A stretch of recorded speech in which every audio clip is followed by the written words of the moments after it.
7 తర్వాత 8 వరకు ధరించకూడదు.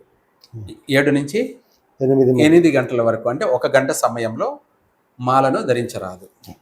ఎందుకంటే ఆటంకాలు కలిగే అవకాశం ఉందన్నమాట. మాల ధరించినా కూడా మాల మనం పూర్తి చేయలేం, ఆటంకాలు వస్తాయి మధ్యలోనే.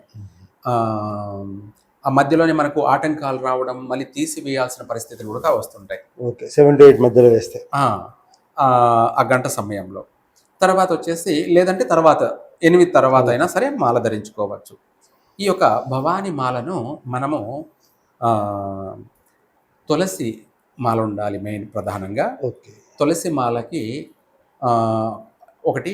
రెండోది వచ్చేసి అసలు అమ్మవారి భవానీ మాల అంటే ఏమిటి అంటే పగడాల మాల. ఓకే, రెడ్ తులసి పగడాలు కలిపి ఉండాలంట. ఒకటి తులసి మాల, ఇంకోటి పగడాల. పగడాల మాల అనేది మాల ప్రధానమైనటువంటి ధారణ. తులసి మాల అనేది జపం చేసుకోవడానికి మాత్రం ఉపయోగపడుతుంది. అంటే ఆ మాలను మనం తీసి అమ్మవారి మంత్ర జపం చేసుకొని 108 మంత్ర జపాలు చేసుకొని మళ్ళీ ధరించుకోవాలి, ఉదయం కానీ సాయంత్రం కానీ. ఈ పగడాల మాల అనేది మనము శుద్ధ పాడ్యమి రోజు సోమవారం రోజు మాల ధరించితే నవరాత్రులు పూర్తిగా తీయకూడదు. ఒకవేళ మధ్యలో తీసామనుకోండి మాల విసర్జన జరిగిపోయినట్టే.